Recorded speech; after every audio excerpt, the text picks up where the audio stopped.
ये यार थका देते, 3 घंटे नॉन स्टॉप बोलना बीच में।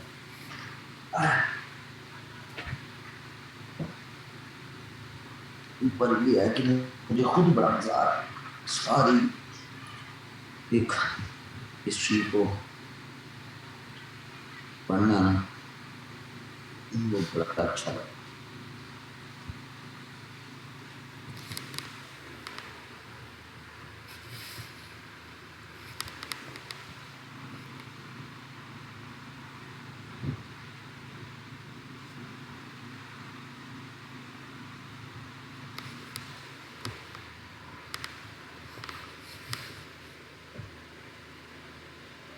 नहीं, वो कंटेंट बहुत ज्यादा है, तो वो मैं शॉर्ट लेक्चर नहीं कर सकता।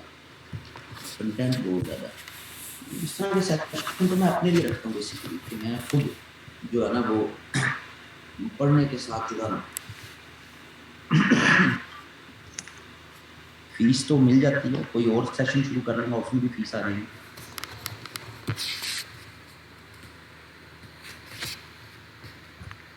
यानी मेरा बाकी जो सीएसएस के टीचर्स पढ़ा रहे हैं ना, उनसे जरा मेरी सोच जरा डिफरेंट होती है।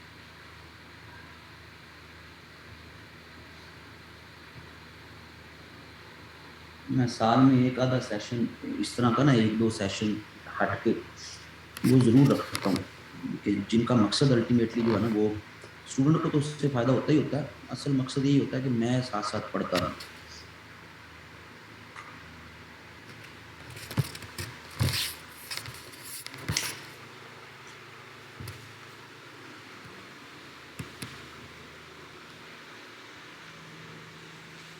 ओके जी, शुरू करते हैं।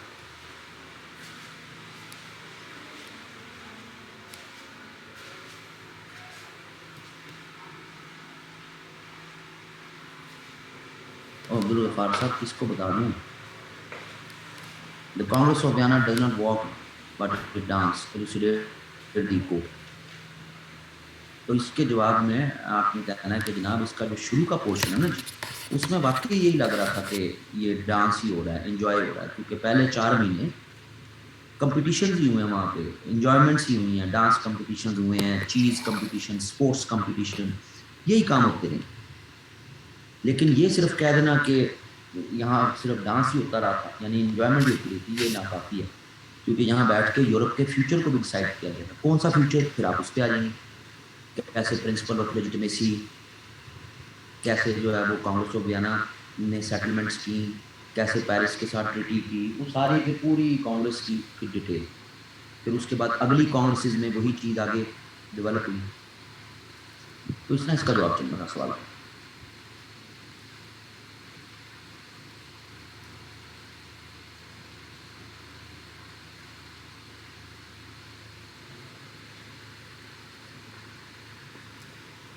वजीउज़्ज़मान खान साहब ने बड़ा गंदा मैसेज लिखा है। अक्सर ऐसा मैसेज जो है ना वो, सर आपकी आदत पड़ गई है। अच्छा, आगे भी लिखा हुआ, अब सब्जेक्ट ऑलरेडी कवर हो भी तो आपसे सुनकर दिल को तसल्ली हो जाती है कि सही पढ़ा है। सब ये तुमने वजीउज़्ज़मान खान बड़ा ज़बरदस्त मुझे लाइन दे दी है। अगले साल के लिए ना जो है वो बिजनेस पॉइंट ऑफ व्यू से ये बड़ी ज़बरदस्त लाइन है। अगले साल से हम ये कहेंगे कि बेटा सीएसएस के स्टूडेंट्स, आप लोग पढ़ते हैं, बड़े अच्छे स्टूडेंट्स हैं, आप पढ़ते हैं आप, लेकिन मेरे से चीज़ें सुन के आपको एक दफ़ा और ट्रस्ट हो जाएगा कि हाँ आपने ठीक पढ़ा या नहीं। तो अगर आप ठीक पढ़ रही हैं तो मेरा सेशन में, ताकि आपको अंदाजा हो कि आप पढ़ रहे हैं कि नहीं पढ़ रहे हैं। तो बड़ी जबरदस्त लाइन दे दी है आपने, मजा आ गया।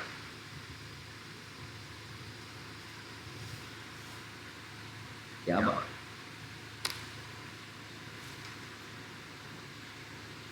ओके जी, शुरू करते हैं। आज पहली चीज तो जो हम देखने जा रहे हैं वो 3 टॉपिक्स हैं जी हमारे, जिनको हमने देखना है। पहला टॉपिक है हमारा ईस्टर्न क्वेश्चन, इसको देखने जा रहे हैं। ये बेसिकली ईस्टर्न क्वेश्चन है क्या। बेसिकली ईस्टर्न क्वेश्चन ये है कि ऑटोमन्स जो कि 19th सेंचुरी में वीक होते जा रहे थे, तो इनके जो कंट्रोल के एरियाज थे इन ईस्टर्न यूरोप, अब इनका फ्यूचर क्या होगा?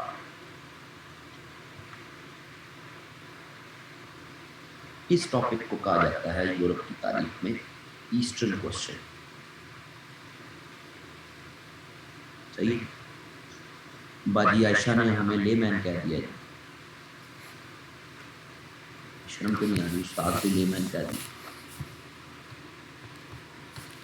अच्छा, आगे भी लिखा है आपकी लेमैन अप्रोच बहुत अच्छी है, ये जुमला इसको कॉम्प्लीमेंट लिया जाए।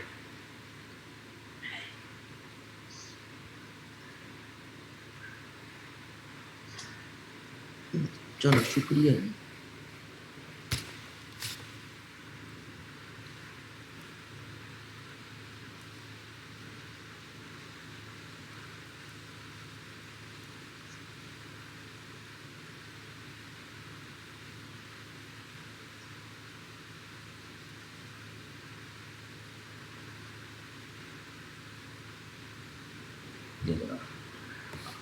आप में से कोई सरकारी स्कूलों में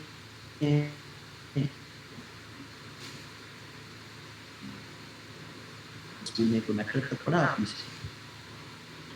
ओपन कर दिया मैंने मैसेज, सब के सामने आप जो है वो जवाब दे सकती हो।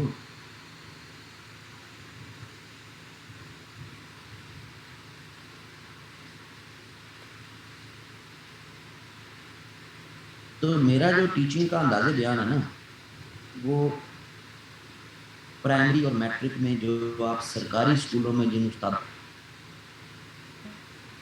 से पढ़ते हो, मेरा जो टीचिंग स्टाइल है वो है। मेजॉरिटी ऑफ द स्टूडेंट जो है ना, वो आजकल वो यूनिवर्सिटियों में मम्मी डैडी जो टीचरों से जो पैंट शर्ट करके और बड़े सोफिस्टिकेशन के साथ क्लास में लेक्चर दे के और बड़ा रख रखाव के साथ, और जो प्राइवेट स्कूलों से और प्राइवेट कॉलेजों से पढ़ के आए होते हैं, वहाँ भी बड़ा ये अप टू डेट माहौल और ये वो चीज़ें, बड़ा शाइस्तगी और बड़ा जो है ना वो अंग्रेज़ी कल्चर, तो वो इस CSS के लेवल पर भी मेजॉरिटी ऑफ टीचर्स देखें बेटा ये इस तरह है, ये इस तरह है, आपने ऐसे करना है, आप मेहनत करें, आप ठीक। तो वो मेरा जो स्टाइल है वो बड़ा देसी सा स्टाइल है, तो वो स्टूडेंट्स को 99% को मिलता नहीं, क्योंकि उन्होंने सरकारी स्कूलों में पढ़ा नहीं होता। तो उनको लगता है कि भाई जनाब ये तो बड़ी आसान तरीके से बात जो है ना वो समझाई जा रही है। That's it.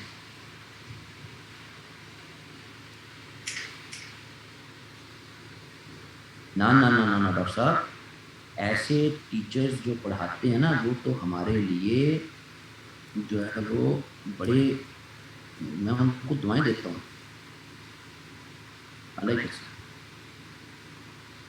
हर साल CSS के रिजल्ट के बाद मेरी दुआ होती है कि मैक्सिमम CSP पढ़ाएं, मैक्सिमम।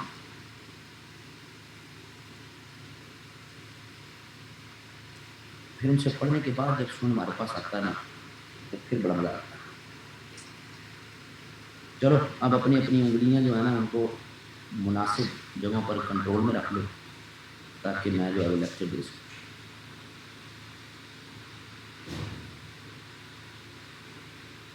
हाँ जी, ताकि संतुलन बना रहे, बिल्कुल ठीक बात है। अब जरा तो असल में ईस्टर्न क्वेश्चन ये है कि जनाब क्या फ्यूचर क्या होगा? ये बेसिकली इलाके हैं कौन से कि जिनको ईस्टर्न क्वेश्चन के मद में लाया जाता है? एक टेंटेटिव सा मैप बना लेते हैं यूरोप का। आप ये समझ लें कि ये है आपका एड्रियाटिक सी,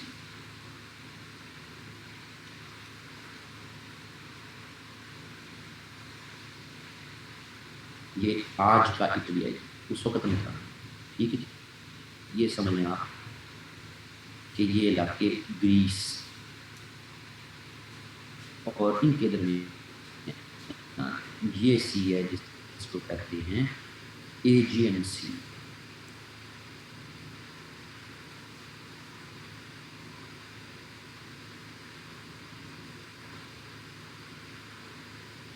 ये एजियन सी का इलाका है। ये वो छोटे छोटे दर्रे हैं यहाँ पे, जिनको आप कहते हैं दर्रा दानियाल, दर्रा बास्फोरस, और यहाँ पे है इस्तांबुल। ये सारा ऑटोमन का इलाका, ये ब्लैक सी, ये रशिया सारा। सही। ये जो हमने सर्कल किया इलाका, ये है क्राइमिया। अब ये जो पट्टी है ना जी, ये वो पट्टी है कि जो इलाके ऑटोमन्स के कंट्रोल में थे यूरोप, इनको कहते हैं ईस्ट यूरोप। इनसे ऊपर ये एरियाज ऑस्ट्रिया, उससे ऊपर फिर जर्मन एरियाज, इस तरफ फ्रांस। इन इलाकों का क्या फ्यूचर होगा, ये टॉपिक है ईस्टर्न कोस्ट। बस ये देखना जो एक बड़ी चीज है इनमें रखने पर।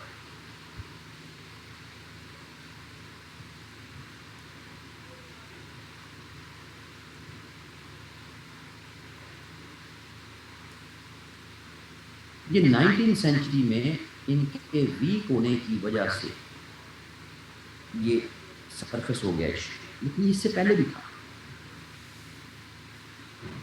ये 18वीं सेंचुरी में भी इशू डेवलप हुआ।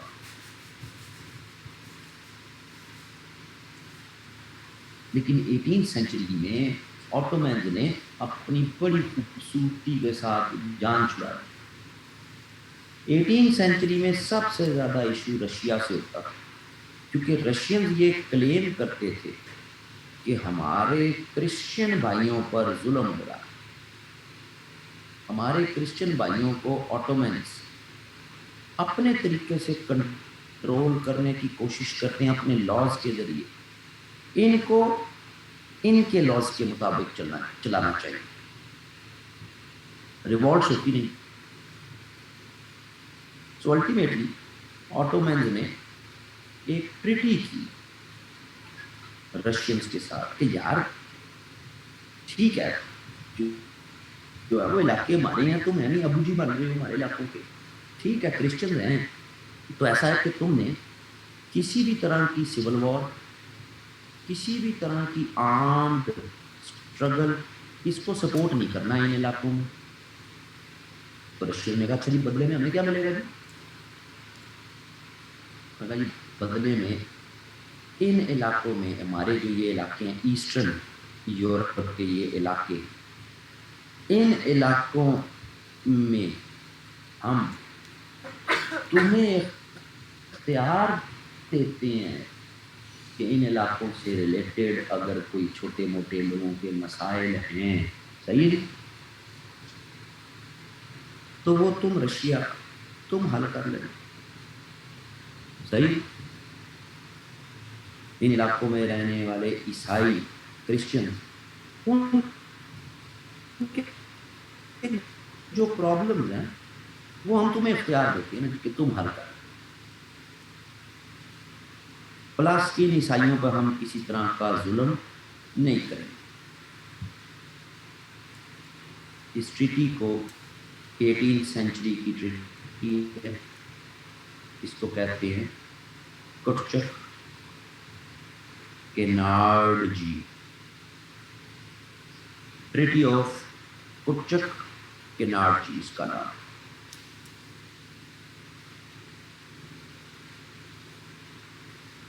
तो 19वीं सेंचुरी में जब दोबारा से इश्यूज बनना शुरू हुए तो रशिया का ये क्लेम होता था कि तुमने हमारे साथ जो कुटचक केनार्डजी की ट्रीटी की हुई है, उसके मुताबिक हम मसले हल करेंगे, इलाके तुम्हारे होंगे, इलाके ऑटोमन्स के हैं, ठीक है जी, लेकिन मसाइल जो हैं वो रशिया हल करेगा।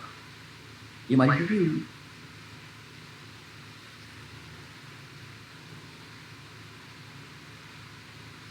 नाइनटीन सेंचुरी में यूके, फ्रांस, इनका ये फियर था कि रशिया इस ट्रीटी की आड़ में ईस्टर्न यूरोप में अपना इन्फ्लुएंस पक्का कर रहा है, ये यूरोप में दाखिल हो जाएगा। अब ऑटोमन्स 18वीं सदी वाले ऑटोमन्स नहीं थे कि अगर रशियंस ने कोई हरकत की तो वो कंट्रोल कर लेंगे। ऑटोमन्स वीक हो रही, इनको ये फियर,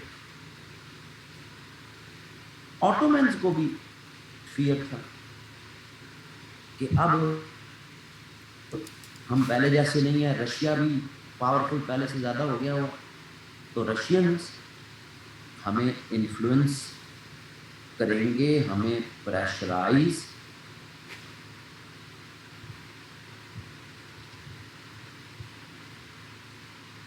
करेंगे।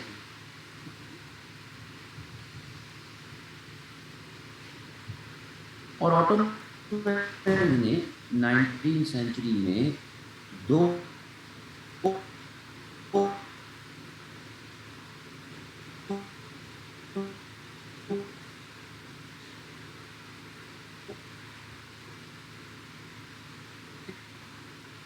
तीन दफे उसमें अटैक ऑटोमन ने हेल्प की। तो ऑटोमन को ये भी था कि यार ये हम ये ना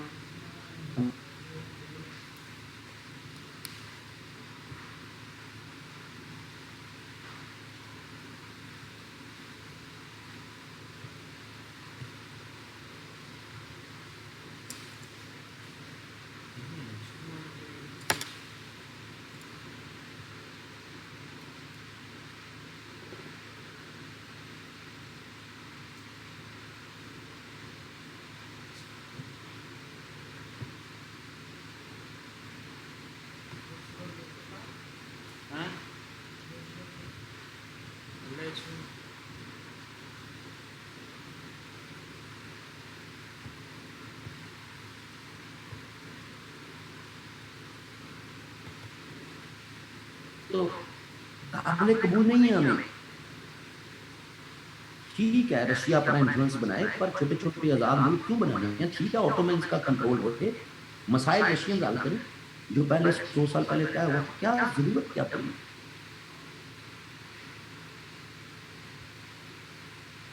और फिर साथ 19वीं सेंचुरी की रशियन पॉलिसी, जिसको उर्फे आम में कहा जाता है वार्म वाटर्स की पॉलिसी, इससे यूके फ्रांस को भी रूसोफोबिया था कि ये आ जाएंगे वार्म वाटर। अब एक तरफ तो रशिया वार्म वाटर्स में इंडियन ओशन की तरफ आने की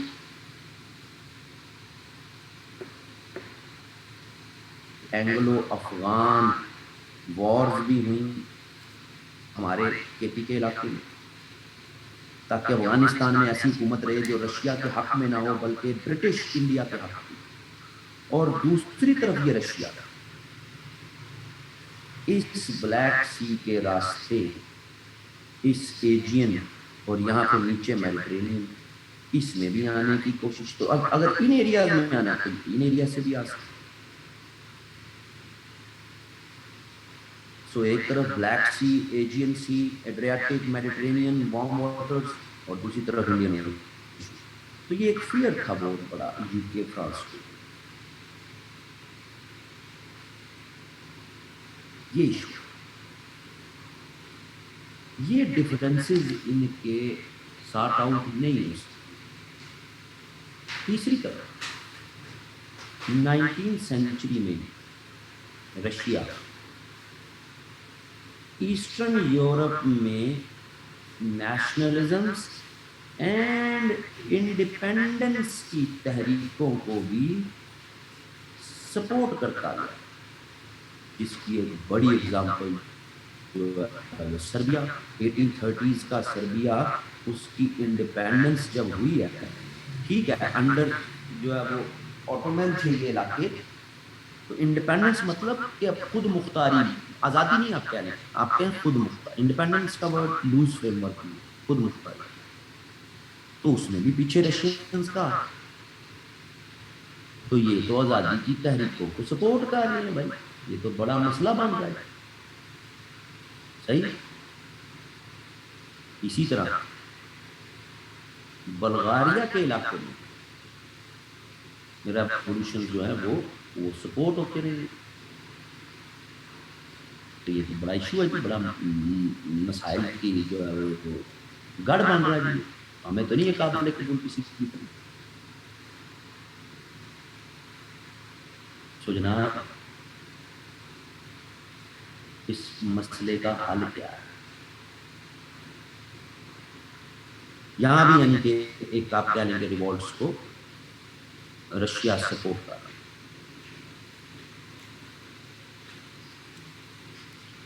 इस तमाम काम में 19वीं सेंचुरी में यूके, फ्रांस सेम पेज पे, ऑस्ट्रिया साइलेंट है, ऑटोमन्स फियर में मुब्तला है, और प्रशिया का तो कोई इंटरेस्ट नहीं है ना इस तरफ, वो तो ऊपर है प्रशिया। सही है।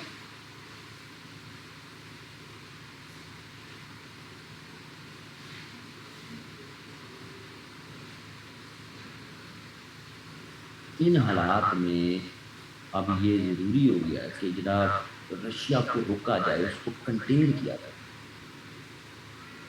इससे पहले कि रशिया ब्लैक सी के रास्ते आगे आए, तो हमें ये चाहिए कि हम खासतौर पर दो बड़ी कंट्रीज, हम पहले ही ब्लैक सी में दाखिल हो जाएं और क्राइमिया के इलाकों को कैप्चर करें, ताकि इनको वो जो स्ट्रॉन्ग नेवल बेस है वो रशिया को मिले ही ना। सही है। तो इस चीज को मद्देनजर रखते हुए 1854 में इन्होंने क्राइमिया का जाके मुहासरा कर लिया। ये क्राइम, यहाँ इन्होंने अपनी फौजें नेवी भेजी, यहाँ से रशियन आ गए। यहाँ जो जंग हुई है, जो 2 साल चली, इस जंग को कहते हैं क्राइमियन वॉर। बहुत हैवी नुकसान है। 7:10 का इस जंग का जो आप कहते हैं डेथ टॉल है, इंसानी मॉडर्न हिस्ट्री की सबसे हॉरिफिक जंग। यानी अगर 10 लोगों ने शिरकत की तो 7 मरे। यानी वर्ल्ड वॉर 1, वर्ल्ड वॉर 2, उनका भी इतना जो है ना वो डेथ टॉल नहीं है रेशो। सही। समझ आ रही है?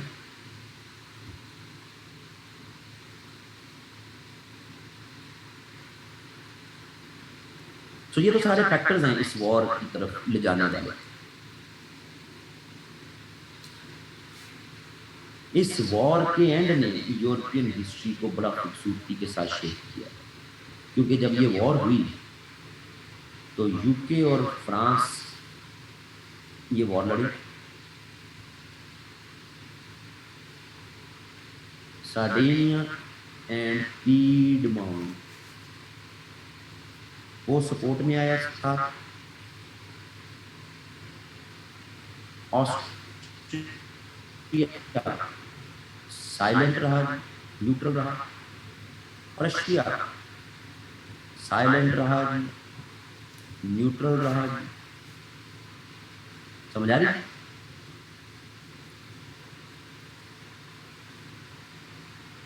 ये इस वॉर का जो है वो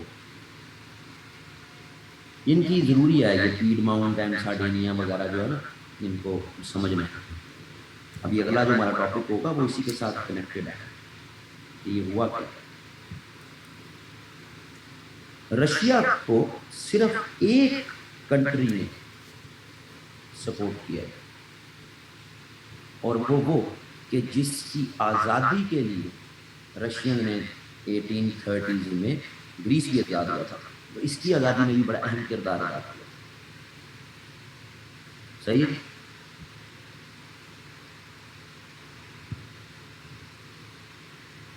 अब कुछ कंट्रीज ने डिप्लोमेटिक रोल सिर्फ प्ले किया है इस पूरी जंग में, उनमें ऑस्ट्रिया इम्पोर्टेंट, यानी साइलेंट थे लेकिन डिप्लोमेटिक रोल प्ले किया, और डिप्लोमेटिकली इन्होंने रशिया के हक में नहीं थी, बल्कि ये यूके और फ्रांस के हक में, जंग में नहीं आया।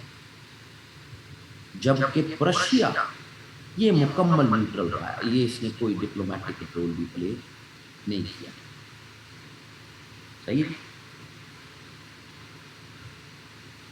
और आंखें बंद करके यकीन कर रहे हैं कि ऑटोमैन्स कौन से ग्रुप में होंगे, इसी में होंगे ना, इनके साथ में ऑटोमैन्स। ये तो लड़े, इनकी तो लड़ाई थी असल। ठीक है, 2 साल ये लड़े, 2 साल के बाद इनके दरमियान ट्रीटी हुई, ये एक अगली ट्रीटी जिसको कहते हैं ट्रीटी ऑफ पेरिस।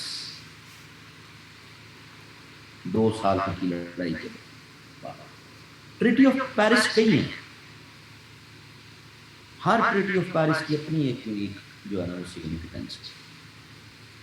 दोनों साइड्स क्लेम करती हैं विक्ट्री।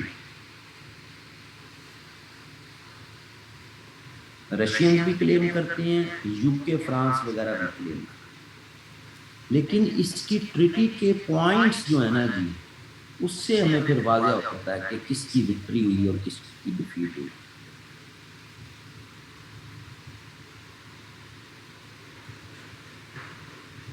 पहला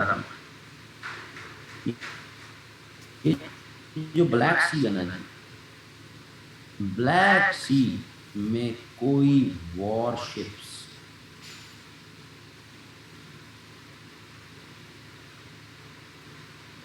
वो नहीं खड़े हैं,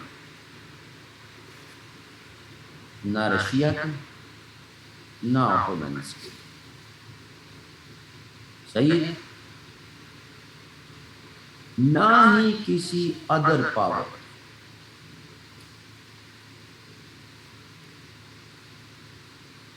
अब इना भी जो कॉन्टेक्स्ट है उसके लिहाज से तो ये पॉइंट विक्ट्री बनता है किसकी, यूके फ्रांस ऑटोमन, क्योंकि इनको फियर था कि रशियन आगे आए। लेकिन जो रशियन हिस्ट्री है वो इसको अपनी विक्ट्री बनाती है, क्योंकि रशियंस को भी ये फियर था ना जी कि देखो ये एक दफा आ गई, ये आगे भी आते रहेंगे। सही। दूसरा, ये जो दर्रे हैं ना जी, डार्डेनेल्स एंड बॉस्फोरस, तो इसमें खास तौर पे डार्डेनेल्स, इसमें किसी तरह की वॉरशिप क्रॉस भी नहीं होंगी नहीं क्रॉस। ठीक है, ना रशियन की इस तरफ ना इधर से इस तरफ। फिर तीसरी चीज, यूरोप का एक दरिया है जिसका नाम है डेन्यूब।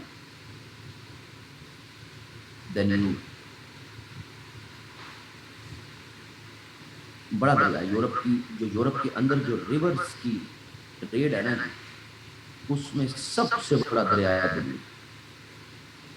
ये बेल्जियम नीदरलैंड वाली साइड से कॉर्नर से निकल के और ऑल द वे पे, यानी इधर इस तरफ को पूरे यूरोप में ही आता है, नीचे बल्कान्स तक। डेन्यूब पर किसी की इजारादारी नहीं होगी, ये ओपन होगा फॉर ट्रेड फॉर ऑल। अब ये विक्ट्री रशियंस की है, क्योंकि डेन्यूब के कुछ इलाकों को यूके कहता था कि सिर्फ हमारे लिए है, कुछ इलाकों को सिर्फ फ्रांस कहता था हमारे लिए। तो रशियन ट्रेड डैन्यूब के रास्ते यूरोप में हो सकती है। ठीक है जी, एक इंटरनेशनल कमीशन बना दिया जाएगा जो इसको फोर्सी करेगा। ठीक है जी। ऑल कॉन्कर्स रिस्टोर, जिसने जो इलाके फतह कर लिए वो वापस कर देगा जी। सही जी।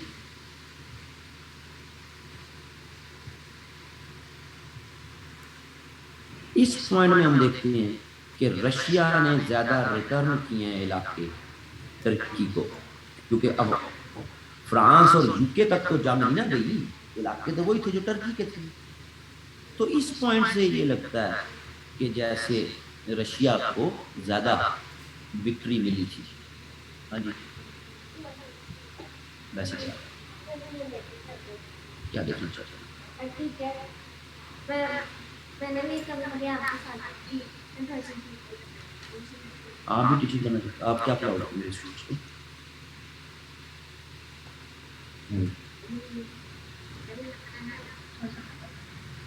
तो बड़ा होकर आप कौन सी टीचिंग करना चाहोगे तो बताओ।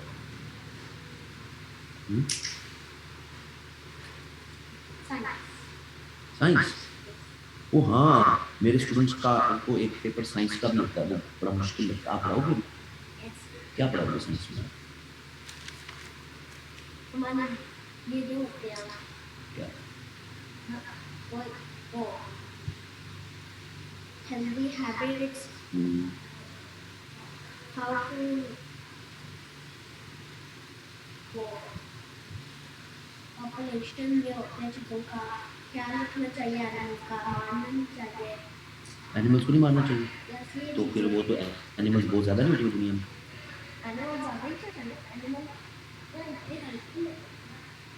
एनिमल मारे ना तो, और इंसेक्ट्स को भी ना मारे।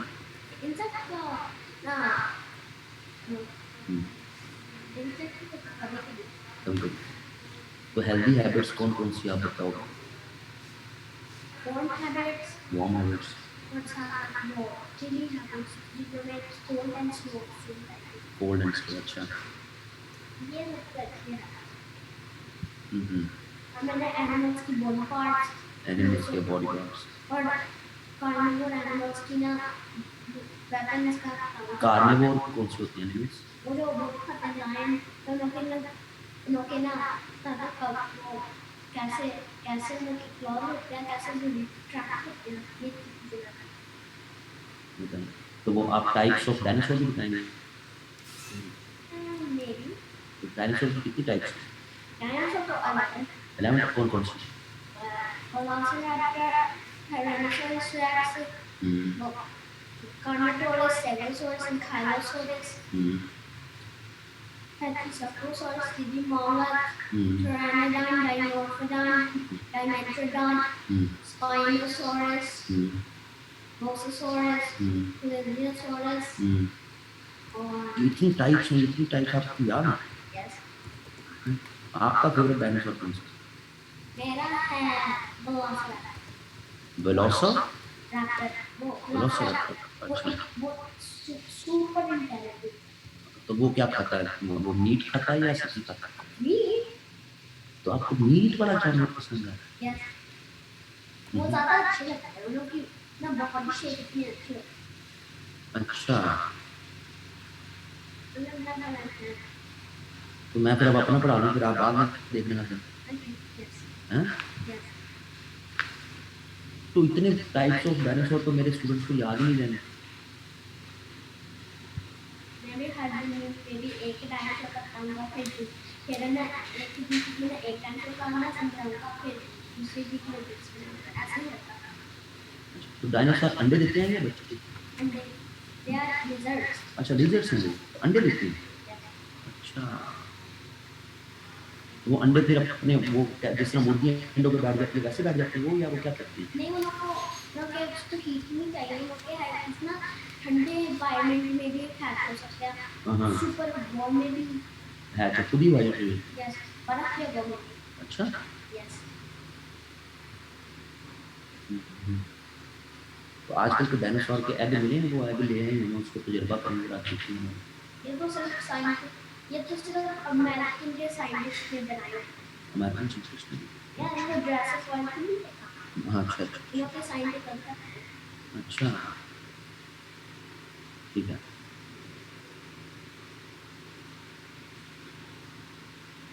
ठीक ठीक।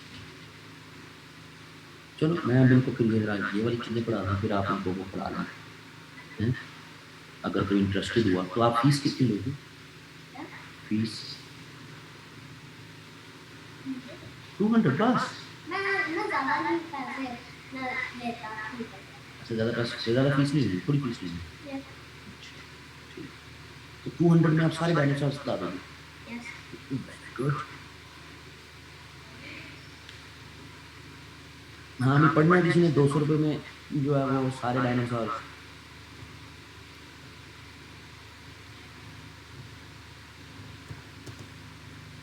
वो एक, वो आयशा आयशा कह रही है आई हैव बीन, आयशा ने पढ़ना। अब्दुल रशीद भी कह रहा है यस, 2 3 4 स्कूल्स हो गया, 5 6। कितने स्टूडेंट्स को आप पढ़ाना क्लास में दोगे? जितने भी हो जाए। अच्छा, तो 10 के करीब तो हो जाएंगे। Oh my God, 10 students.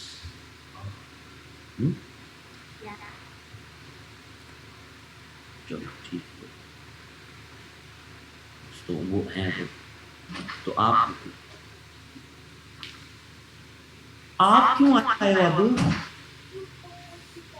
Usama क्यों है? उसामा तो यहाँ पे वो तो वो अपने स्टूडेंट्स को वो पढ़ाना चाह रहे थे, बुक्स इसलिए। आपने क्या पढ़ाना? आपने क्या पढ़ाना? इट्स ओके, क्यों बोलो?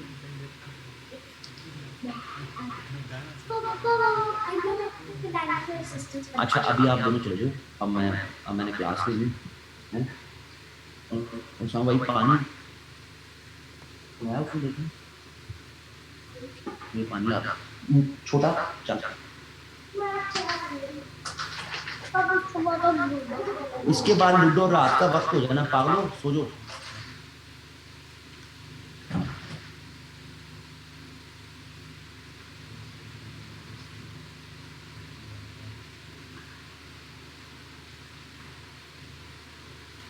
नीलम मुनीर साहब, मेरे बच्चे पे जो है ना वो जरा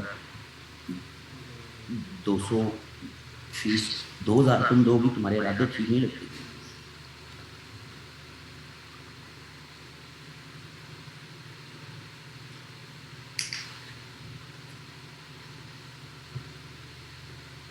चलो आपकी ना फ्री क्लास रखूंगा सारे स्टूडेंट्स के साथ। मैं आपको 200 पे कर दूंगा, तो आप मेरे सारे स्टूडेंट्स के साथ ना हम अनाउंस करेंगे ना, हम संडे को रखेंगे शाम के टाइम से पहले। ओके।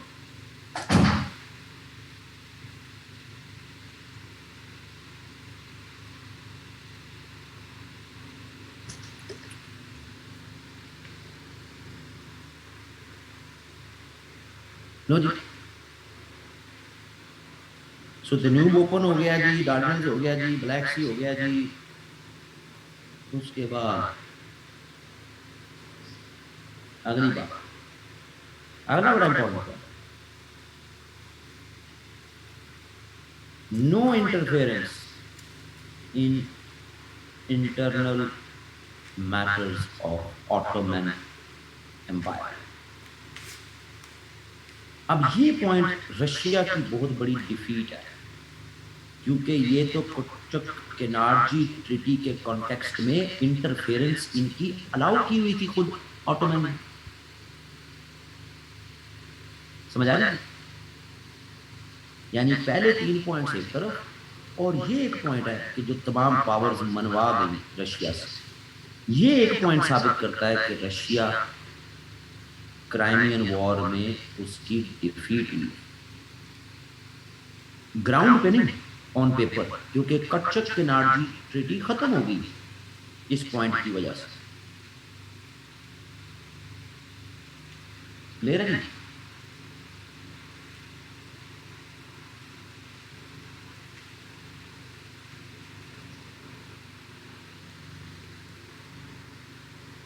समझ आ रही है?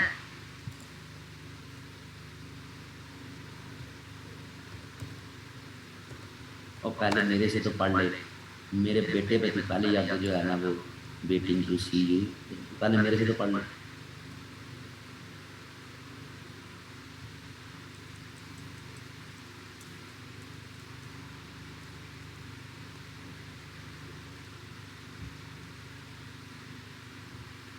इस पीस ट्रीटी ने अपेरेंटली लगता तो ये है कि अब ईस्टर्न क्वेश्चन रिजॉल्व हो गया, बट कैसे हो गया रिजॉल्व?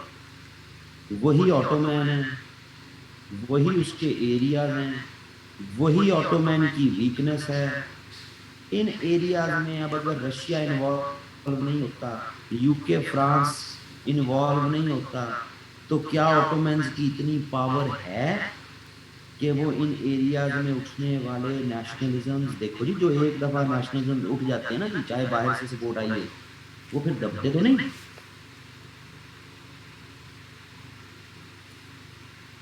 तो ये नेशनलिज्म ऑटोमैन्स को डिस्टर्ब तो करते रहेंगे, और जब डिस्टर्ब करते रहेंगे तो ऑटोमैन्स एक्यूज करते रहेंगे कि इनको सपोर्ट कौन कर रहा है? रशिया।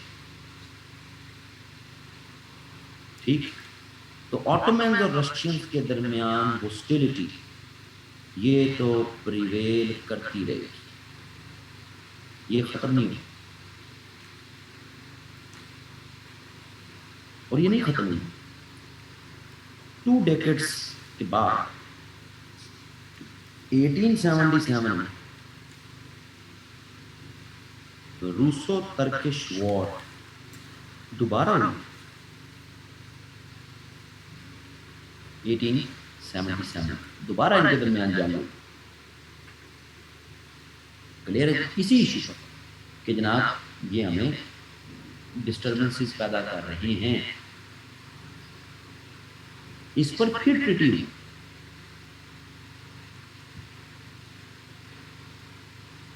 यानी इन्होंने बड़ा इनको यानी कि मारा पीटा, तो उसके बाद जो है वो इनके दरमियान फिर ट्रीटी हुई। ये जो फिर ट्रीटी हुई है, आप जरा इसको देखिए। नेक्स्ट, ये अब ट्रीटी इनकी आपस की है, रशिया और तुर्की के दरमियान। इस ट्रीटी को कहते हैं ट्रीटी ऑफ सैन स्टीफेनो 1878। मार्च के महीने में ये ट्रीटी हुई।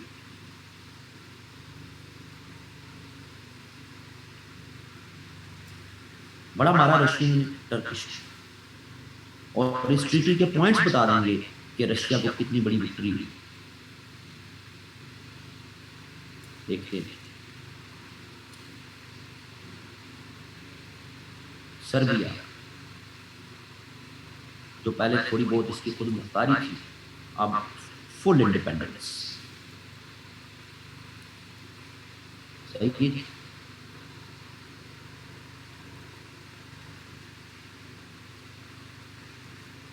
Reforms in Bosnia and Herzegovina. Bosnia and Herzegovina. Reforms under the control of Russia and Austria. कुछ इलाके ऑस्ट्रिया के कंट्रोल में जिनमें रिफॉर्म्स होंगे, और कुछ इलाके रशिया के कंट्रोल जिनमें रिफॉर्म होगा।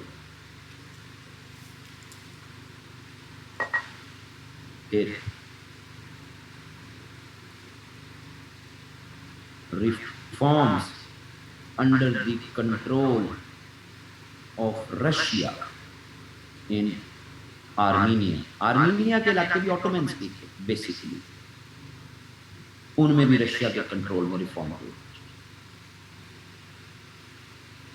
सही।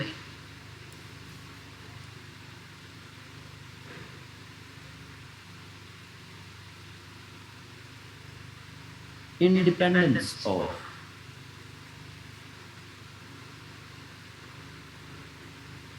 small principalities। कौन कौन सी प्रिंसिपैलिटी? ये सारी वो स्मॉल प्रिंसिपैलिटीज जो इस बल्कान, इसको बल्कान भी कहते हैं, ईस्टर्न क्वेश्चन को बल्कान, ईस्टर्न यूरोपियन कंट्रीज को बल्कान कहते हैं। तो ये छोटे छोटे एरियाज की इंडिपेंडेंस जिनमें बातों, कास्ट, वेस्ट अरेबिया, सही है। फिर more territories to be granted to Romania। अब रोमानिया भी प्रो रशिया, समझ आ रही है? यानी मतलब ये है इस तरह का कि पूरे ईस्टर्न यूरोप में ऑटोमन्स का कंट्रोल एंड खत्म। ओहो, एक तो और निकाल दिया।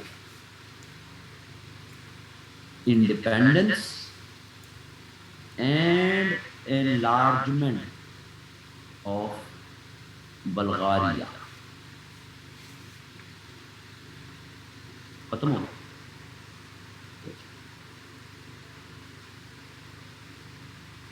ये काम हुआ जिससे वाज़ह तौर पर नजर आ रहा है कि ऑटोमन का कोई इन्फ्लुएंस नहीं रहा ईस्टर्न यूरोप पे, और मुकम्मल कंट्रोल वन वे और दी अदर रशियंस का बन गया। सही है, क्लियर है?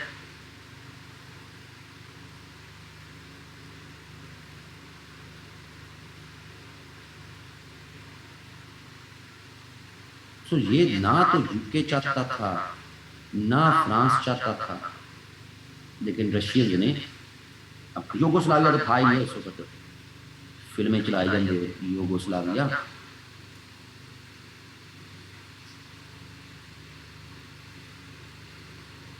इस टाइम पीरियड का फिर यूरोप समझना बड़ा जरूरी है कि इस टाइम पीरियड के यूरोप में क्यों नहीं फ्रांस और क्यों नहीं यूके कुछ कर सका। फिर लेट ख्याल आया इनको, लेट चीजें इनको देखनी पड़ी, क्यों कुछ नहीं कर सके। इसकी दो वजूहत। एक वजह तो है overall rise of nationalism in Europe.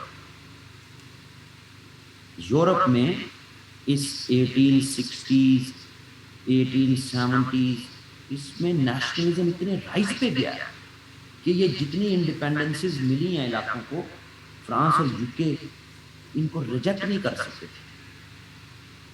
और दूसरा, फ्रांस बहुत वीक था जी इस टाइम में, 1860s में और 1870s में बहुत वीक था, और यूके सिंगल हैंडेडली ये सारी वॉर रशिया के साथ कंटेस्ट नहीं कर सकता था। अब ये कैसे ओवरऑल नेशनलिज्म जी बढ़ गए, ये कैसे फ्रांस वीक हो गया, इन दोनों चीजों को समझना अगर हम, तो हमें आना पड़ेगा दो बड़े टॉपिक्स की तरफ, unification of Italy and unification of Germany. ये दो वो टॉपिक्स हैं जो हमें बताएंगे कि कैसे फ्रांस वीक हुआ, कैसे यूरोप में नेशनलिज्म डेवलप हुए, और कैसे यूके जिसने इन दो बड़ी यूनिफिकेशंस को सपोर्ट किया, अब इन दो बड़े ममालिक के बनने में जो कंट्री सपोर्ट कर रहा है वो बाकी रोमानिया, बुल्गारिया और बाकियों को सपोर्ट वहां पे क्या करेगा, फिर वहां पे चुप कर देगा, ये तो कंट्राडिक्शन हो जाएगी। सो यूके की बड़ी बैड पॉलिसी जिसका रशिया ने फुल एडवांटेज लिया।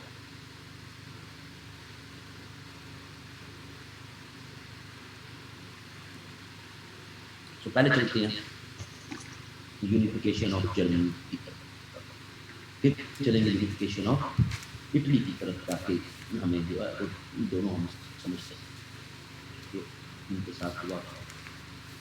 थोड़ा सा हमें इनकी डोमेस्टिक हिस्ट्री में भी जाना पड़ेगा।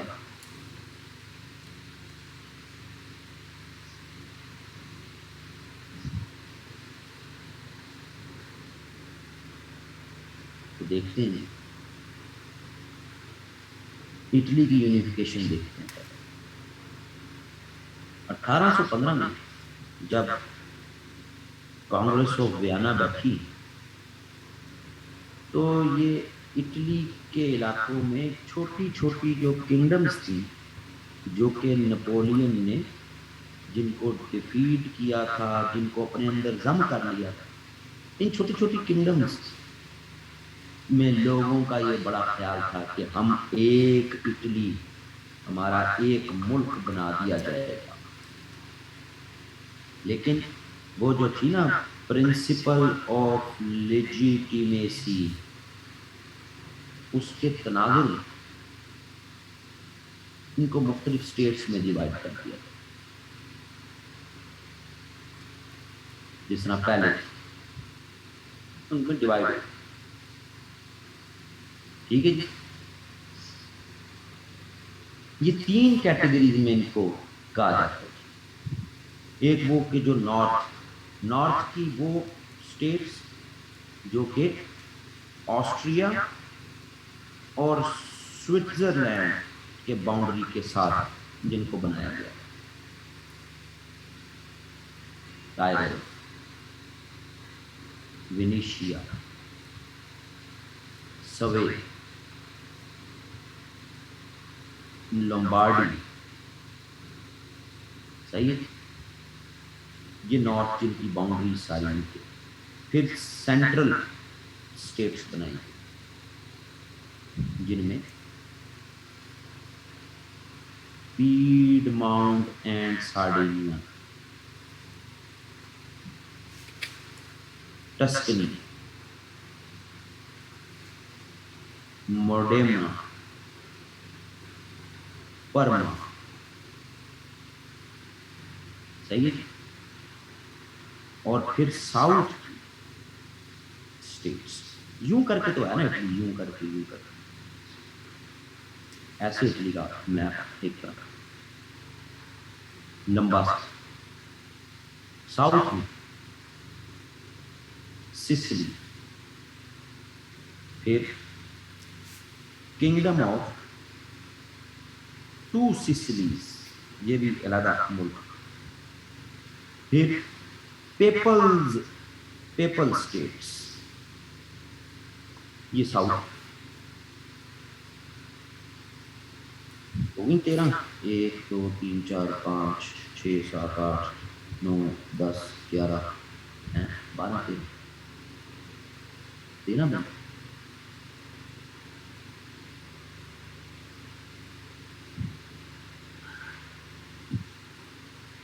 एक दो तीन चार, हाँ हाँ हाँ, यहाँ पे लुका भी है, लुका 12 और एक और है।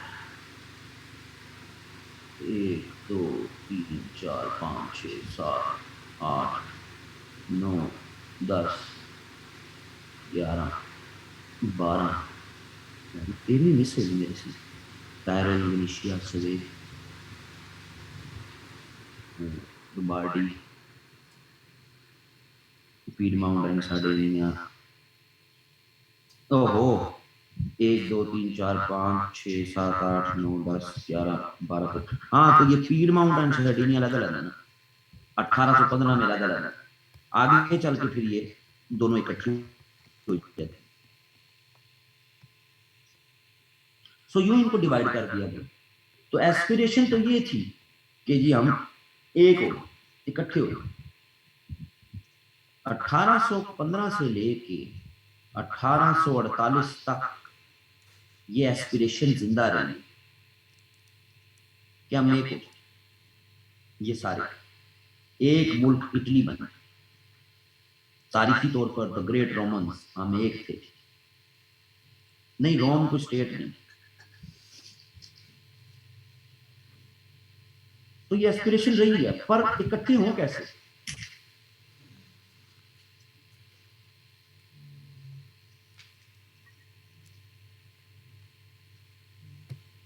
एक तरफ तो एक ग्रोह था जिसको कहते हैं कार्बोनेरी, मजदूरों का ग्रोथ था जी, इनकी सोसाइटी कार्बोनेरी, ठीक है जी।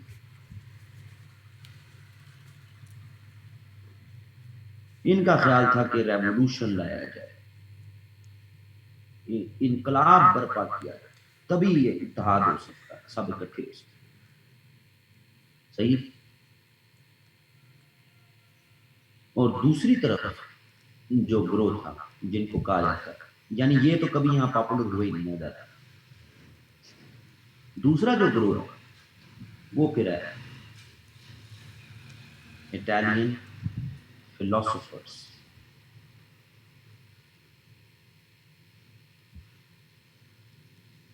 इटालियन फिलोसोफर्स,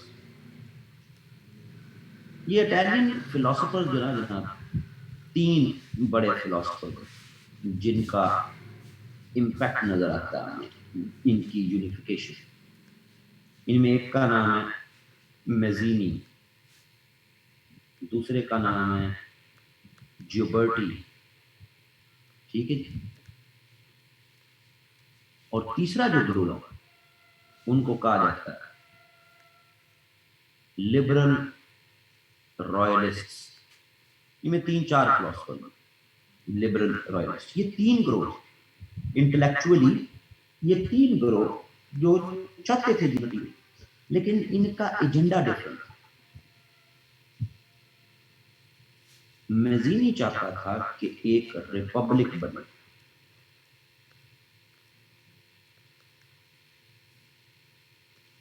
जिन्होंने थोड़ी सी भी रोमन हिस्ट्री की जिनको अंडरस्टैंडिंग है कि मेजीनी जो रिपब्लिक चाहता था, तो ये एंशियंट रोम में रिपब्लिक का आइडिया मौजूद था, एक रिपब्लिक चाहता था, ये सारे इलाके मुत्तहिद हों, एक रिपब्लिक। जियोबर्टी, जियोबर्टी बेसिकली ये मजहबी आदमी था, रिलीजियस फिगर।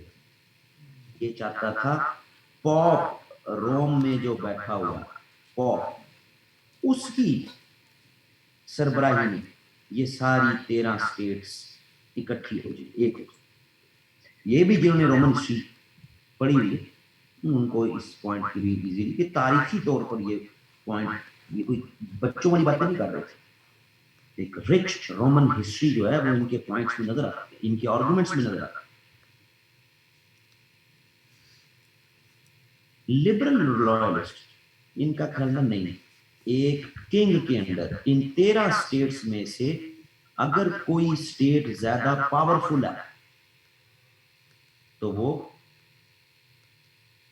पीडमाउंट की स्टेट है। अच्छा, पीडमाउंट के साथ फिर ना इंजमाम हो गया था सार्डिनिया का, ये मिलके एक ही फिर मुल्क कहलाता था, पीडमाउंट एंड सार्डिनिया। तो इन 13 स्टेट्स में से जो पावरफुल स्टेट है, सबसे पावरफुल किंग है पीडमाउंट एंड सार्डिनिया का, उसकी लीडरशिप में अब यह है रोमन अंपायर का आइडिया, रिपब्लिक, पॉप, एम्पायर, ये तीनों चीजें रोमन हिस्ट्री में बड़े अरूज पे रही। तो ये तीन बड़े ग्रोह, लेकिन अल्टीमेटली तीनों चाहते क्या कि यूनिफिकेशन हो जाए। सही।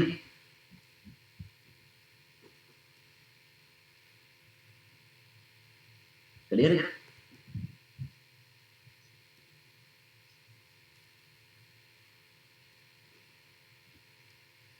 मेजीनी का आइडिया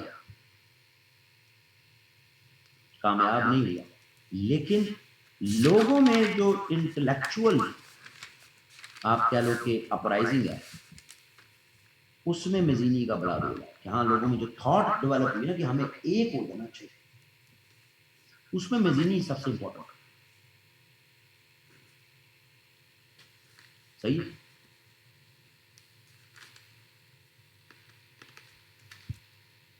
पॉप के अंदर ये कभी नहीं हो सकते, क्योंकि 1815 में पॉप ने इटालियंस के लिए कांग्रेस ऑफ वियना में कोई रोल प्ले किया नहीं।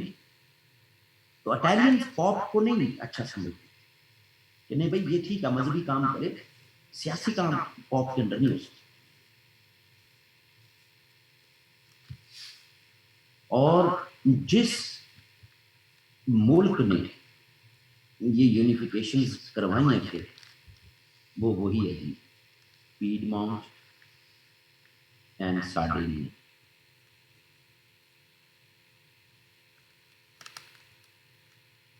पीडमाउंट एंड सार्डिनिया का किंग विक्टर इमैनुअल टू और इसका प्राइम मिनिस्टर कैवूस, 19th सेंचुरी के बड़े पॉलिटिशियन, छोटे से मुल्क पीडमाउंट एंड सार्डिनिया का वजीर और पूरे यूरोप को आगे लगा के इसने अपनी यूनिफिकेशन पूरी कराई। सही है?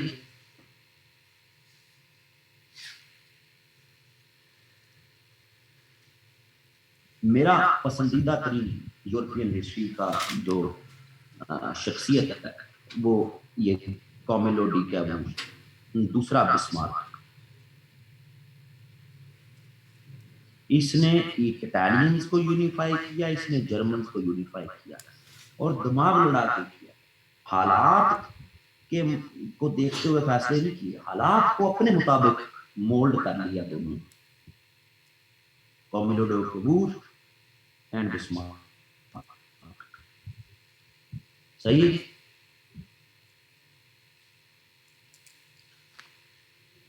अब करना क्या है? करना यह है कि इन 12 स्टेट्स को, क्योंकि अब 12 हो गई ना, पीडमाउंट एंड सार्डिनिया एक होगी तो बाकी मिला इन 12 स्टेट्स को एक करना। सही है? यूज ऑफ फोर्स के जरिए करना। यूज ऑफ फोर्स के जरिए करेंगे तो यूके के भी कान खड़े हो जाएंगे, फ्रांस के भी खड़े हो जाएंगे कि भाई मेडिटेरेनियन सी के बीचों बीच एक पीडमाउंट एंड सार्डिनिया फोर्स के इस्तेमाल से एक बड़ी स्टेट बन रही है, ये कल को हमारे लिए खतरा बन सकती है। तो यूज ऑफ फोर्स तो किसी सूरत की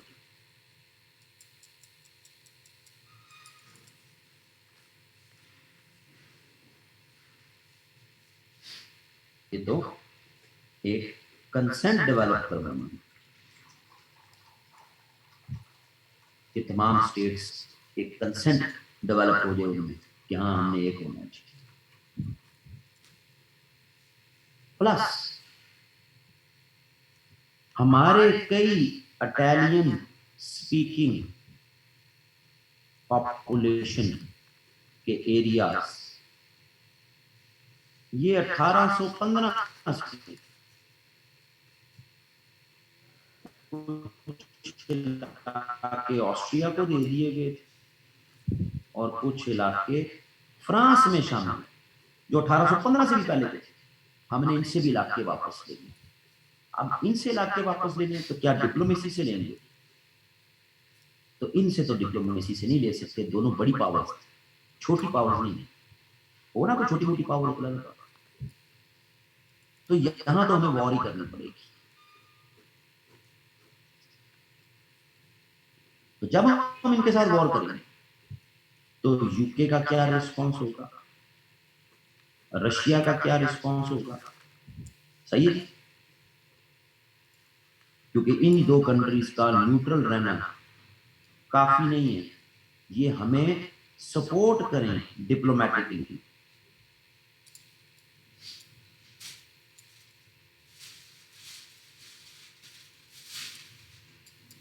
समझ आ रही जी?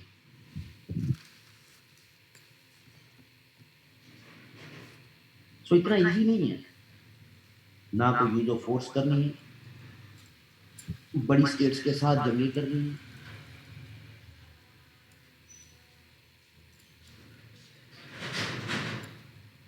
मैटरनल अपनी जिंदगी में कह गया कि यूरोप में एक ही डिप्लोमेट है, मैं और किसी को डिप्लोमेट मानता ही नहीं, यूरोप में एक ही डिप्लोमेट है, बट अनफॉर्चुनेटली वो हमारे अगेंस्ट है।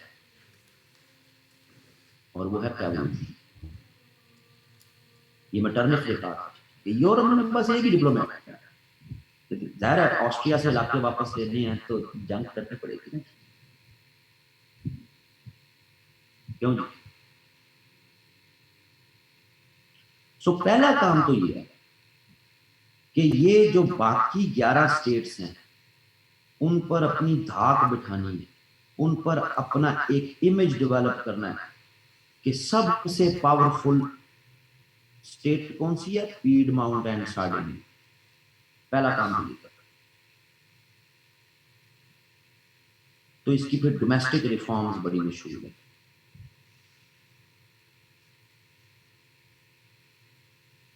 इकोनॉमिक रिफॉर्म्स भी, फिर आर्मी की रिफॉर्म्स भी, तो ये सारे काम इसके बड़े मशहूर हैं। ठीक है, क्लियर है?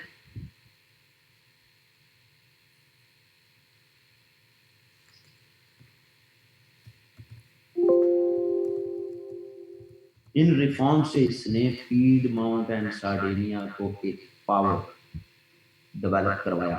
किसकी नजर में? अदर 11 स्टेट्स की नजर में। ये नहीं कि पूरे यूरोप की नजर में, अदर्स के नजर में। फिर इसको एक मौका मिला कि जब क्राइमियन वॉर हो रही है तो क्राइमियन वॉर में UK and France asked help Austria से। लेकिन आपको मैं बता चुका हूं कि ऑस्ट्रिया ने सिर्फ डिप्लोमेटिक सपोर्ट दी। ऑस्ट्रिया ने अपनी फौजें नहीं भेजी यूके फ्रांस के साथ। अब ये बड़ा आइडियल टाइम। पीडमाउंट एंड सार्डिनिया ने सिर्फ 15,000 अपने ट्रुप्स भेज दिए। 15,000 जो कि यूके और फ्रांस के साथ मिलकर लड़े अगेंस्ट रशिया। इस डेवलपमेंट से मैंने कहा जी दोनों में से दोनों ही खामोश हो जाएंगे या एक तो कम से कम हमारे साथ ऊपर ना। सही हुआ क्या, जब 1857 की ट्रीटी ऑफ पेरिस हुई,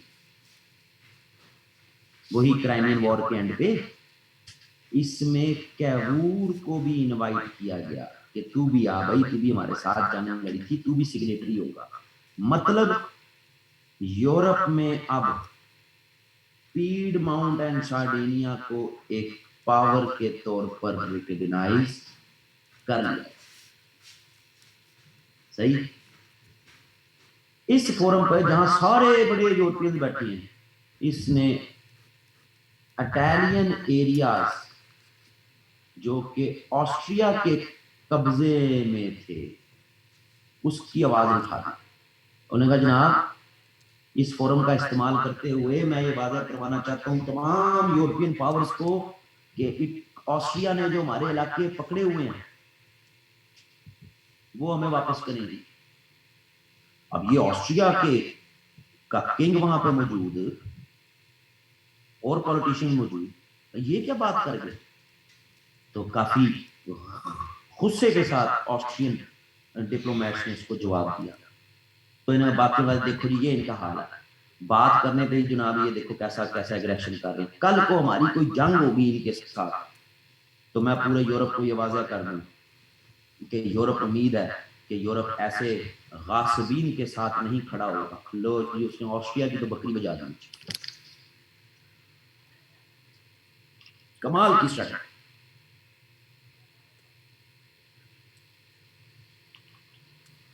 हम यूरोप के अमन के लिए कुर्बानियां दे रहे हैं, हमने अपनी फौजें भेजी, हमारा कोई मकसद नहीं था। हमने रशिया से क्या लेना है? हमने ना कोई इलाके डिमांड किए, ना कोई पैसे मांगे। हम तो यूरोप के अमन के लिए इस जंग का हिस्सा बने। और अब भी हम ये कह रहे हैं कि यूरोप का अमन खतरे में पड़ सकता है अगर ऑस्ट्रिया हमारे इलाके वापस ना। अब बात ट्रीटी रशिया की हो रही है, इसने बीच में अपनी कान चला दी। सही है।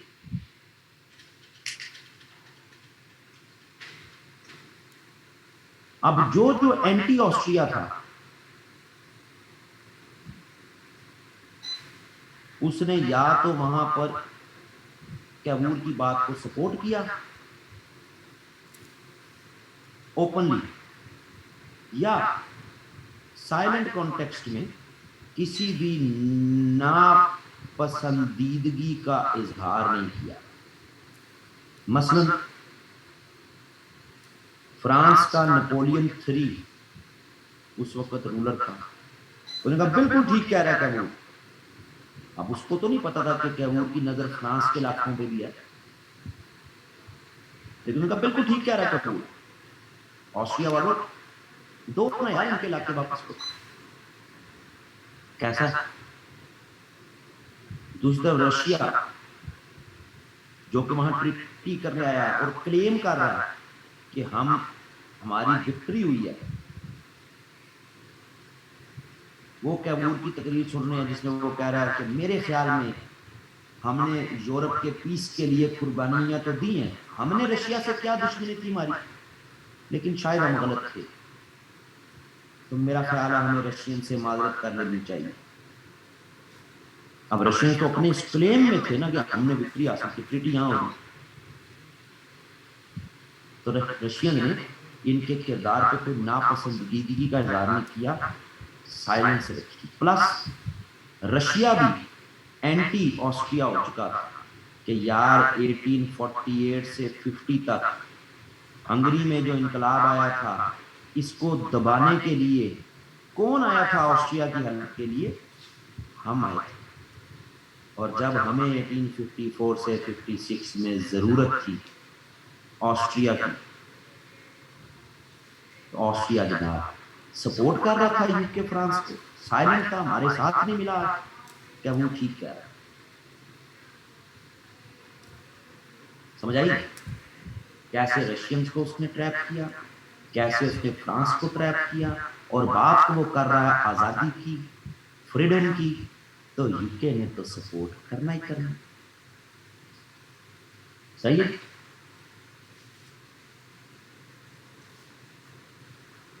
तो क्लियर है?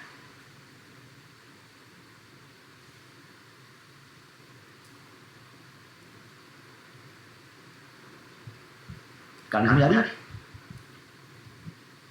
अब ऑस्ट्रियन बेचारे हंस गए कि हमारा तो लेना देना क्यों नहीं था, जंग यूके फ्रांस की विद रशिया, ट्रीटी यहां हो रही है, ये कैमूर ने हमें तो इन्होंने सारी बड़ी पावर्स हमारे खिलाफ मतलब के सबने बयान दे दिया ना कि हाँ यार कि वो ठीक कह रहा है। इसके बाद इसने फिर ट्रीटी के बाद 2 सालों बाद फ्रांस से रहा। कहा जी आपको पता है ऑस्ट्रिया वाले जो है बहुत ज्यादा एग्रेसिव हो रहे हैं, वो मेरी बात जो मैंने की थी वो भूलेंगे उसको, वो हम पे हमला कर देंगे। फ्रांस आ गई ऑस्ट्रिया के अगेंस्ट था, तो फ्रांस ने जनाब पीडमाउंट, सार्डिनिया, एक ही मुल्क का नाम, इसके साथ अलायंस बना। सही 1858 अलायंस ये था कि if Austria would attack Piedmont and Sardinia, तो Piedmont and Sardinia plus France ये मिल के फाइट करेंगे, ये मिल के वॉर करेंगे अगेंस्ट ऑस्ट्रिया। समझ आ रही है?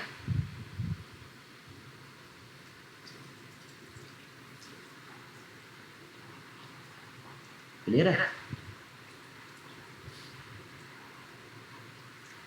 ऑस्ट्रिया ने फौरी तौर पर राब्ता किया यूके से, रशिया से। यूके ने कहा भाई हम इन मामलात में नहीं आएंगे, पीडमाउंट एंड सार्डिनिया पर आप अटैक ना करें, मामला खत्म। अगर आप अटैक करेंगे तो फ्रांस मिलकर अटैक करेगा, तो ना करो अटैक। और रशिया सवालिया निशान कि किस मुंह से आए हो गालिब? इन 2 सालों में क्राइमियन वॉर के टाइम पे हमें सपोर्ट की थी, तुम्हारा मसला तुम जानो। फ्रांस पॉकेट में, यूके खामोश, रशिया खामोश, आइडियल सिनेरियो। और इस आइडियल सिनेरियो में अब अगर France plus Piedmont and Sardinia attack कर दे ऑस्ट्रिया को, तो ये भी एक डेंजरस चीज है, क्योंकि ऑस्ट्रिया मुकम्मल डिफीट हो गया तो ये भी किसी के इंटरेस्ट में नहीं है। बैलेंस ऑफ पावर, संतुलन भी तो बरकरार रहना चाहिए। तो ये वीक गेम भी नहीं खेल, हालात ऐसे बनवाओ कि ऑस्ट्रिया हमारे पे अटैक कर, ऑस्ट्रिया अटैक कर। समझ आ रही है?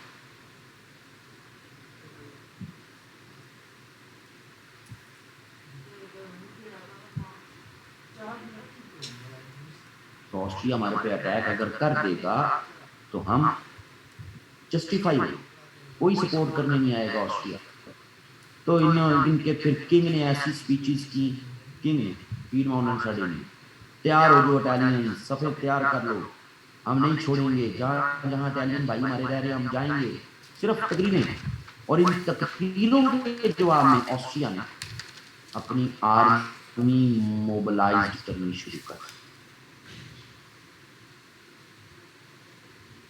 ना सिर्फ मोबिलाइज करनी शुरू कर दी, बल्कि उन इलाकों में और ज्यादा पकड़ दकड़ और ये वो। तो जनाब ये क्या होगा? तो इस कॉन्टेक्स्ट में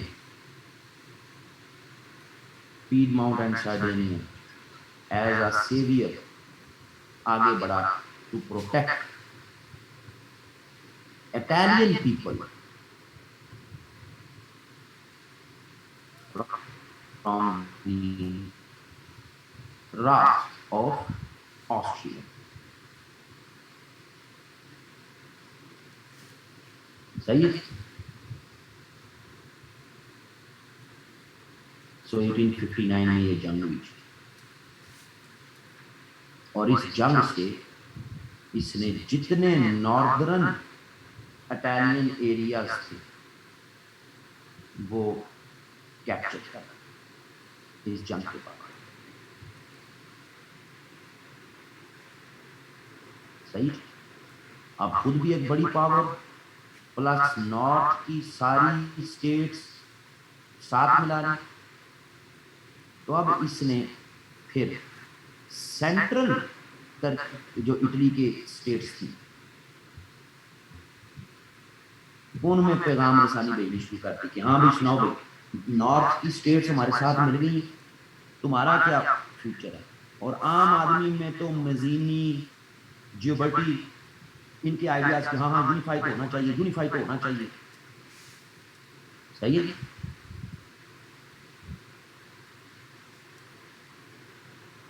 तो इम्पैक्ट ये हुआ कि 1860 में प्लेबिसाइड होना शुरू हो गए सेंट्रल इटली के इलाकों में।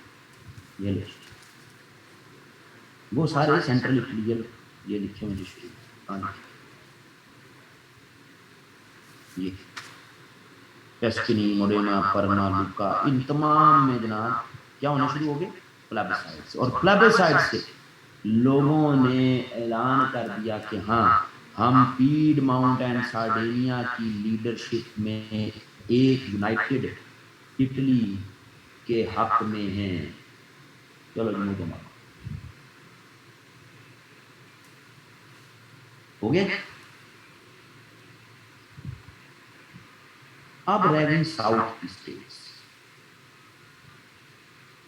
साउथ की स्टेट्स कहती थी बिग नो, हम अपनी आइडेंटिटी नहीं छोड़ेंगे। और साउथ की स्टेट्स के जो पीपल थे वो भी इस यूनाइटेड इटली के आइडिया के लिए तैयार नहीं। अब क्या करें? फोर्स यूज करें।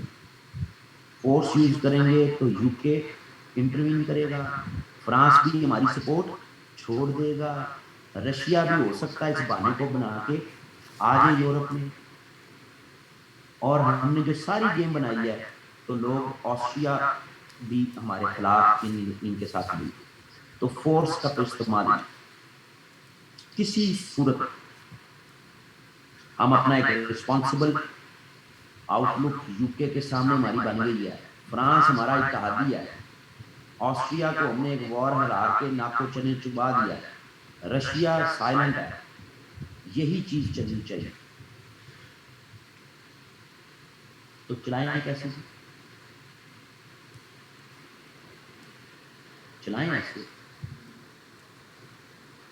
कि एक शख्स था जिसका नाम था गैरीबाल्डी।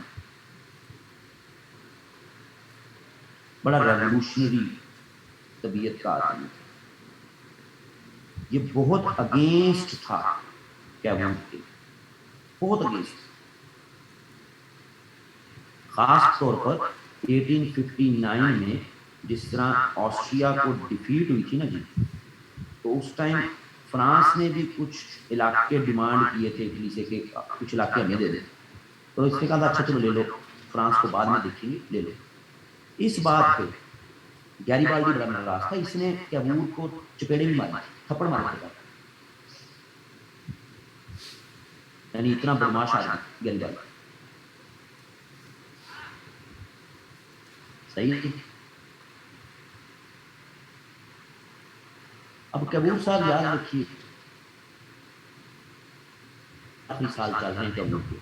कैबूल को तकरीबन 1861 के करीब करीब ना जी कैबूल की डेथ हो गई थी, कॉमन डी कैबूल। तो इसके बाद भी काफ़ी चीज़ें जो है वो चलती रही 1861, लेकिन अभी 1859 1860 ही है। तो मेरे जैसे एक सियाने आदमी को कैबूल ने गैरीबाल्डी के पास भेजा।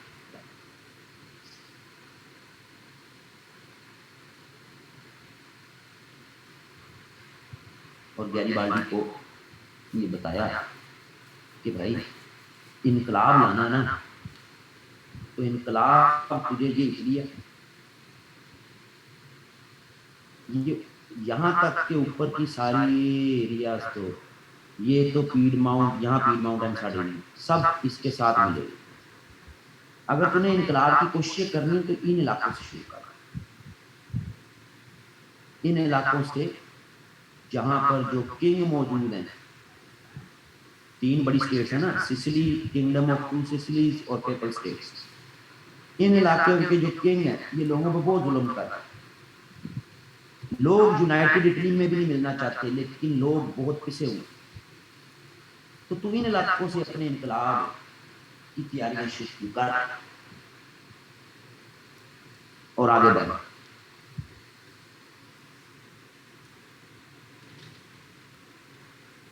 और ये इलाके किंग विक्टर इमैनुअल 2 जो कि कैबूल की बातों में फंसा हुआ है, तो ये इलाके फतह कर और तोहफे में उसको दे।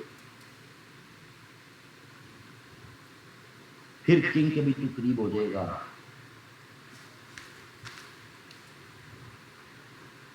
गैरीबाल्डी साहब कुछ ऐसा सोचते रहे, मैं भाई ये पैसा कहाँ से आया? तो मेरे जैसे आदमी ने कहा पैसा भी आ जाएगा, तो मसला टेंशन ना ले, तू अल्लाह का नाम लेके शुरू करा।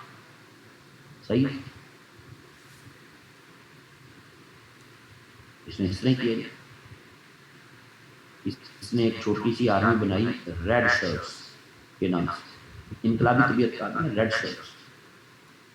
और ये साउथ में इसने अपने एक शुरू में 1000 के बस इनके साथ इसने हमला कर दिया और आहिस्ता आहिस्ता आगे बढ़ना शुरू।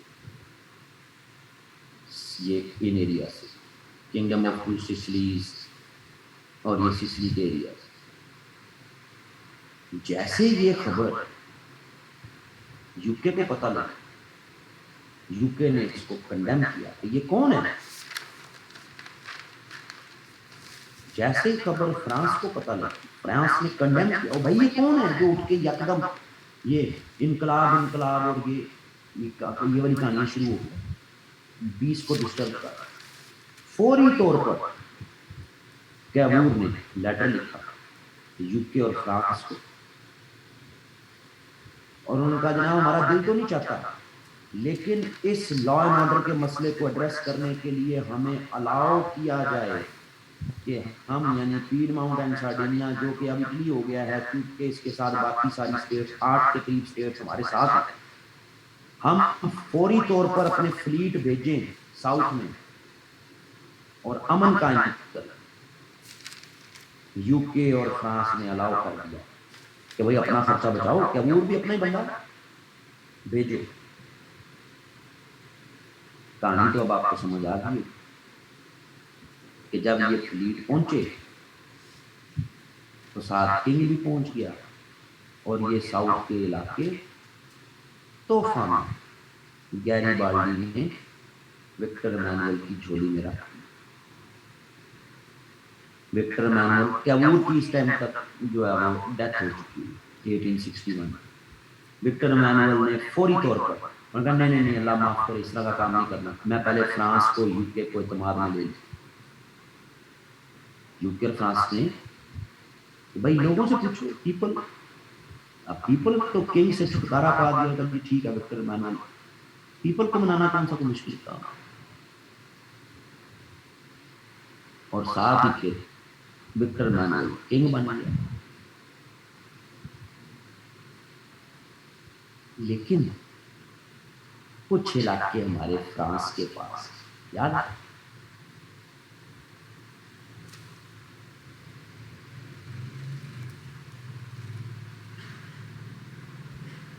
वो भी पकड़।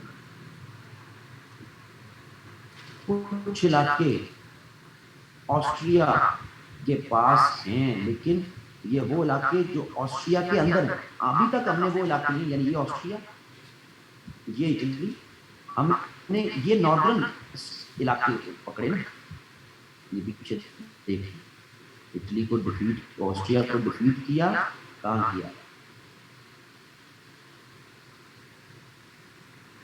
यहाँ मैंने लिख दिया था।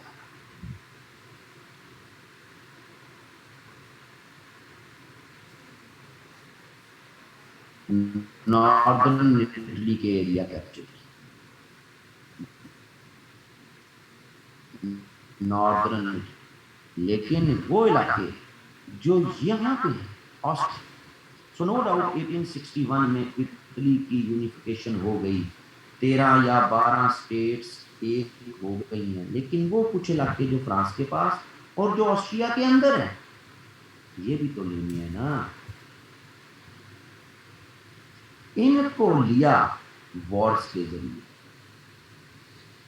एक वॉर 1866 की ऑस्ट्रिया के साथ और एक वॉर 1871 की फ्रांस के साथ। पर ये दोनों वॉर्स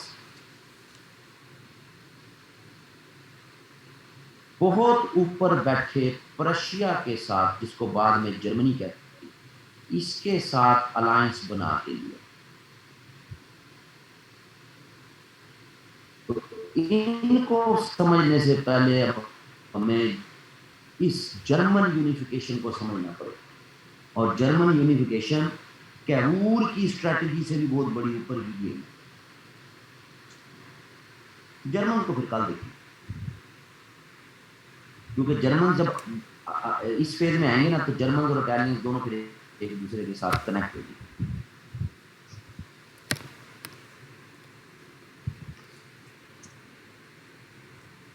यूरोप की तारीख बदल दी इन दो डेवलपमेंट से। नेशनलिज्म पीक पे चले गए यूरोप।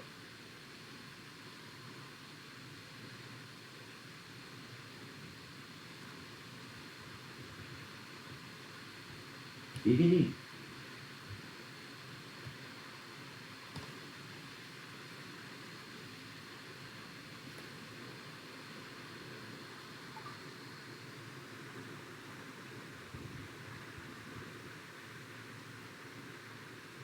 स्लाइड में शेयर कर दूं।